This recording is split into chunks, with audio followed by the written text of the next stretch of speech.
Hi friends, once again I welcome you guys to the Make IT Simple YouTube channel. In this video, I'm going to show something really awesome that you can do with Python. You are going to learn like how to process a spreadsheet, and that is extremely valuable in situation like where you have hundreds or thousands of spreadsheets that need to be updated. Let's get into the program, and I have a spreadsheet over here. Suppose if you want to do this by hand, like if you want to update means it may take some hours or days or weeks or even a month. We can simply build a Python program in less than half an hour and have the Python program automatically process the thousands of spreadsheets in under 1 second. So here we are going to work on this Excel spreadsheet. In this spreadsheet, like we have three columns like transaction ID, product ID, and price. In this spreadsheet, what we are doing, like we are recording like all kind of transaction. But let's say due to an error, it could be a human error or system error. The price we have here is it's a wrong one. Let's say we need to decrease this by 10%. If you want to do it manually means what you have to do is like we'll come back over here and add a formula. So here in the D column, right, what you'll do is like you'll be having the formula like equal to, and then I want to recalculate it, which cell means the particular cell C2, and I want to multiply by 0.9, which is like 90% of the original price. Like what I will do is like I will be multiplying by 0.9, and if I click it enter means it will have that updated value, right? And what we will be doing is like we'll be updating using the same formula for other rows also, and it is getting the updated values. Now what if you have more than 1000 or more than that rows? You will have to scroll up and down. That is going to be very tedious process, right? So we are going to write a Python program that will do this for us. It is going to automate this process, and not only that, it will also add the beautiful charts like bar chart, line chart over there. Once again, if you want to open up like hundreds or thousands of spreadsheets and add a chart to each one, this is going to take at least a week or two.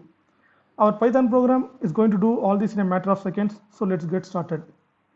In my last video, like I explained about how to install the packages from the Python package index like pypi.org, and this is a package which you are going to use, which will work with the Excel sheet. And I explained about like openpyxl, and this is a version 3.0.10, and to install it we need to copy this instruction, or you need to write this command like pip install openpyxl, and back to our PyCharm, the terminal section you can call this one like pip install openpyxl, and this code will be added over here in our project panel inside this external libraries, inside site packages. Here it will get added this openpyxl. Under this package there are many sub packages. Under each sub packages it will have modules. So this is the package, it's already installed. Now let's get into the code for writing it over here. I already created a file, and moreover that what I did is like I added the transaction.xls, that a spreadsheet file, in my folder itself. So now what I'm going to do is like I'm just going to import the package. I'm going to import the package, import that openpyxl, and what I'm going to do is like I'm going to create an alias for that like Excel, because I want the code to be in shorter format and to be in cleaner code. Instead of writing this openpyxl dot to access the method, we can just use the alias name like Excel, right? So we can make use of Excel itself. Now what I want to do is like I want to load the workbook. For that there is a method in that package called load workbook. In the load workbook we can pass the file name. The file name will be like in the string. I'll be passing the file name as transaction.xls, the sheet, and then what I'm going to do is like after it, what it will do is like it will return the object called workbook, right? So it will return the object called workbook, and then now this object will get loaded over here. This spreadsheet object will be get loaded over here, and I want to access this sheet, particular sheet 1. For that what I have to going to do is like with the help of this object I'm going to load the sheet. Like what I'm going to do is like I'm going to use a sheet 1, that's it, and again I'm getting this object of sheet over here. Let's see what's happening over here using the print statement, print of sheet, that's it. I'm going to run this program, automation, let's see, and it's throw error because the sheet is not there. Okay, the sheet will have the name of S is capital, right? So it is a case sensitive. I want to give this sheet as S caps. make sure it is case sensitive and it is executing and it is throwing the sheets and all, so you don't need to worry about it. And from the sheet, what you have to do is like you need to access a particular cell, because now the sheet has been loaded. I want to access a particular cell. For example, I need to get the values of this particular column, this price column, right? So for that, what you can do is like with the help of the sheet you can able to access. For that, what you can do, there are two ways. One is like you can use the square brackets, and you can use the coordinates. Coordinates in the sense like if you are going to the Excel sheet means you can able to see the coordinates. The coordinates is a combination of rows and column. For example, this A2 is the coordinates and B2 is the coordinates and B3 is the coordinates, like that. For example, you can give A2 and that should be in the string A2, and you can get that in cell, that's it. And A2 is a coordinates, right? A2 means this is a A2 or this is an A2, right? So now if I print that object means it should return the value of 1001. Let's see cell. Now what I'm going to do is like I'm just going to print the value of that cell dot value. Let's see it is printing the value of 1001. So you can make use of coordinates. And other method is like you can just pass the row and column values. That one is sheet of rows and column values using the parentheses. For example, I want to use this second row and the third column, right? So 2, 3, I can pass it like 2, 3. Let's print this value. What is going over here? Print of cell dot value. Now if I going to this means, and what is showing like worksheet object is not callable. Okay, sorry, I want to make use of the cell method here, like dot cell of rows and column, like second row, third column, that's it. And see here 5.95 is getting printed over here. So I can able to get the values from the sheet. Now what I'm going to do is like I want to iterate like all the objects from the Excel sheet. For that, what I can do is like I can make use of for loop. But before that, I want to know like how many rows are there. For that, what you can do is like there is a method called method or attribute, I think, called maximum underscore row, like how many rows we have, right? So for that, sheet dot max row, and I will just print this value, print of max row. Let's see, and how many rows we have? Like we have 4 rows, like count is 4 rows, right? So let's see whether it is getting or not.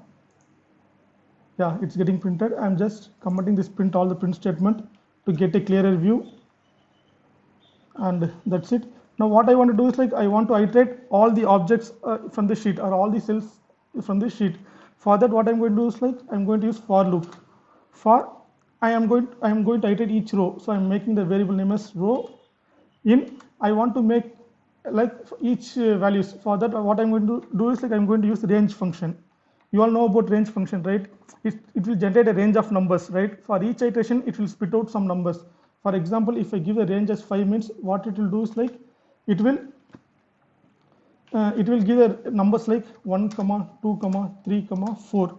Suppose if I give the arguments like start and end value like 5 to 10 means, it will give the value of 5, 6, 7, 8, 9. See here, it will include the start value, but it will exclude the end value. Similar thing, I want to iterate all the values.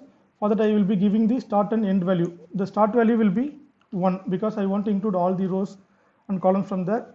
And then the maximum number of rows. Already I have this maximum number of rows with this attribute, right, from the sheet. I'm just copying this, adding it over here. That's it. And now what I'm going to do is like I'm just printing the row, like how many rows it will come. Let's see. Printing the rows, again executing this. See here it is returning as 1, 2, 3 only, but we have 4 columns, 4 rows, right? For that, what you can do is like I can make use of +1 over here and running this, and I'm getting this 1, 2, 3, 4 now.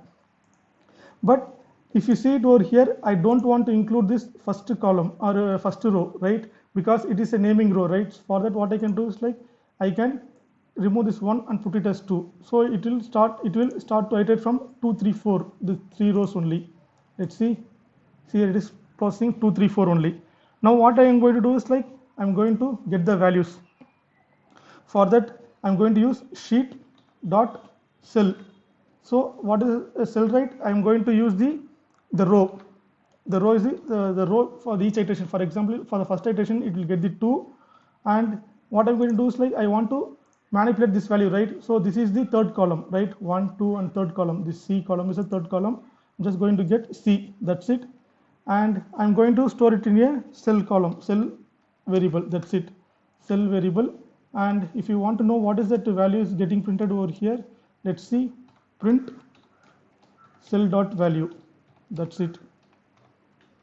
And now if I execute this function, let's see here it is getting all the values from this column, 595, 695, 795, 7.95, everything over here. I'm just commenting this again, the piece of code.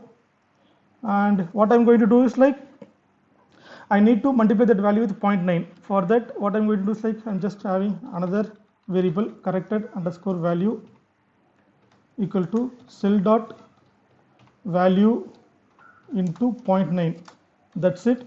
And I need to add that value in the another column. I don't want to update the same column. Suppose I want to add it in the D row, right? So this is the fourth column.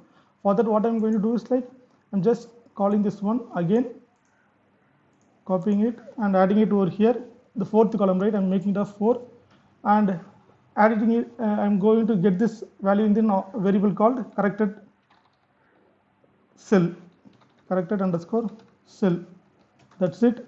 And in that corrected cell, right, corrected cell dot value, I'm going to store that what is updated value, like corrected value, that's it, corrected value. Now what I did is like I iterated all the rows and columns from the sheet, so it started from 2 because I don't want to include the first rows over here, that is a naming row. So I started with the 2, and the range it will exclude the last value. The total incremented by 1, and from the sheet you can take the value of each cell through 2 methods, through the coordinates or through the row and cell column, row and column value, right?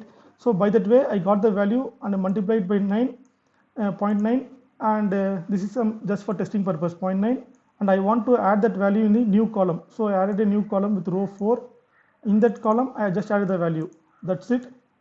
And what I'm going to do is like I'm going to save that save this workbook. For that I'm just going calling the save method, the file name.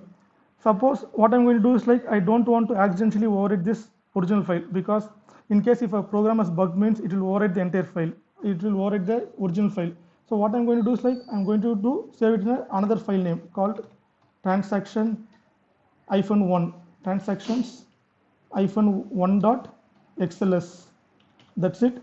And we don't have this file name called transaction1 over here. Let's see, where is that file name?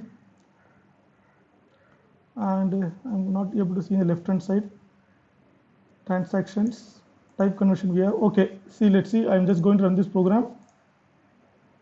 See here the transaction1 is got updated over here, and I just open the code, open this Excel sheet. Let's see here it just updated automatically with the fourth column with the updated values. Now what I have to do is like I want to add a chart. To add the chart, what you have to do is like we need to add a couple of classes on top of our code. So that what I'm going to do is like I'm just going to add the pieces of code again from that package, like openpyxl.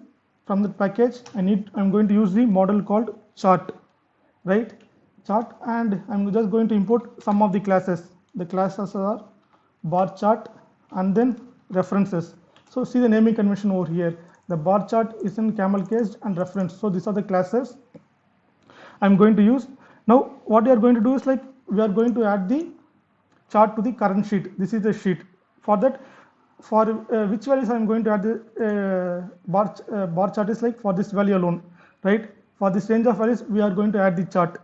In this exercise I'm going to select these values in this column only. From this column only I'm going to create a chart, like from the 2 to 4, from the fourth column rows from 2 to 4, that's it.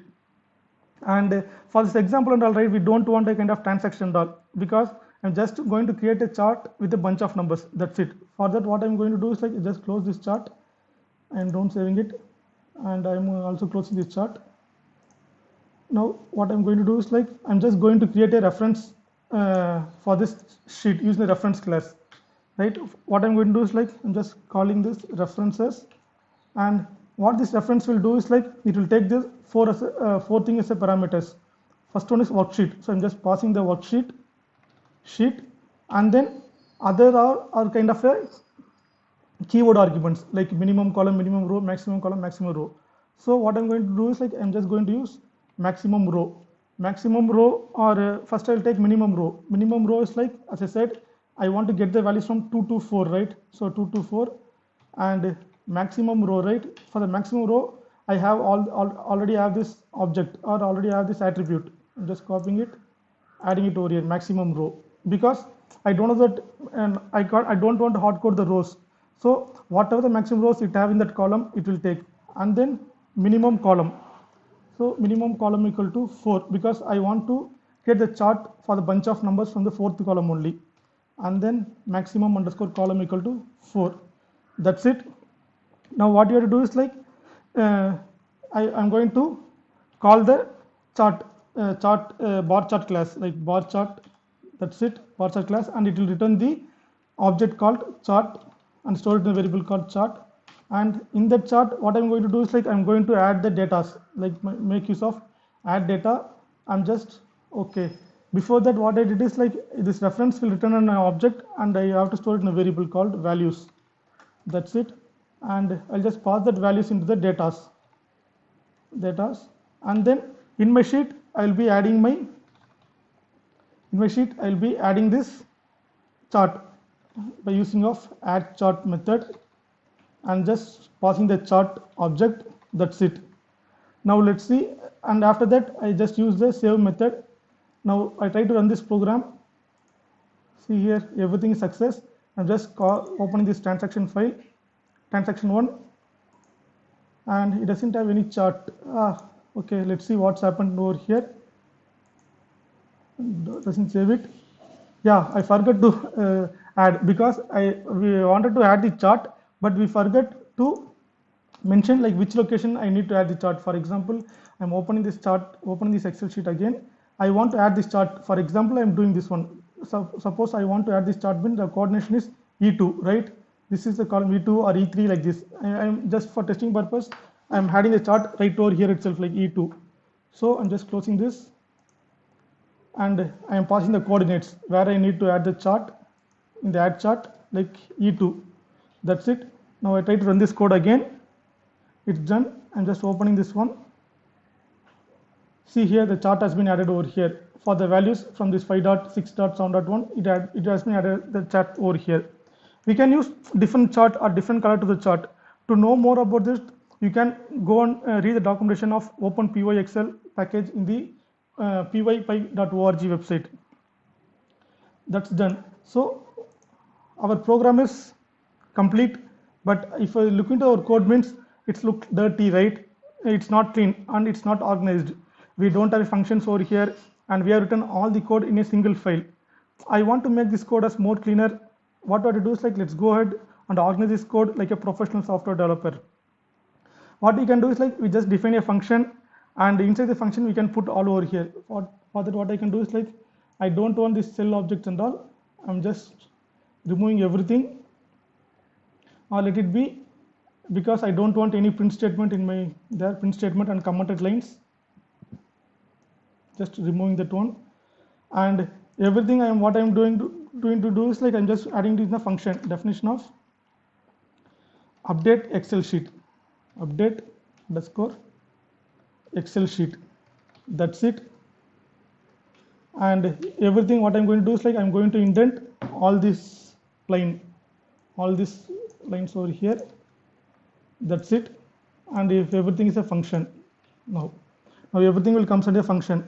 Now if you are going to use this function for the automating the process, means what it will do is like it will automate only a particular file alone, because we are hard coded this value. It won't update the process of thousands of spreadsheet, because it's relying only on one file, like transaction 1.xl file. But I want to automate for like many files. For that, what you have to do is like we need to organize this code. For example, for that, what you have to do is like the function should take the name of the file as an input. I make as file name. That's it. And the file name should be passed in the here. over here. That's it. And what I'm going to do is like I will be saving the same file, because now I know that my program is bug free and it is working right. So saving in the same file, and that's it. I'm just removing these empty spaces, and now my function will work. And I want to say, like earlier in my Python course, right, we learned like to find all the files in directory. We can get each file in directory, right? I have this file here itself, directory.file, using that globe object, right? Using that globe method, you can able to get all the files in directory. Suppose if I run this one means directory, it will list all the files, right? Now what I'm going to do is like I'm just going make use of Excel sheet, xlsx, and if I run this file means it will return all the files. I'm just removing this transaction dot excuse me, I'm deleting this new file. Now if I execute this file means it will return the only one file, transaction.xls, right? Now if we use that function like this update Excel sheet function means we can make use of this with the help of modules, right? For example, I'm just importing the module import automation, right? That's it. And now what you can do is like with the help of this object automation dot, you have this method update Excel sheet. That's it. You can pause the file name. Now what will happen is like even though any number of files you will be having inside this your directory means it will update within a second. So this was just one of the example of using Python to automate the repetitive boring task that waste our time. But automation is not just about processing the Excel spreadsheet. There are so many things that we can automate. In my next video, what I'll do is like we'll work on a project which involves a machine learning, which is a subset of artificial intelligence. Thank you guys for watching my video. If you have any doubts in implementing this program or implementing this automation process, just add in the comment section. I'll be very happy to help you guys. Thank you all. Have a good day.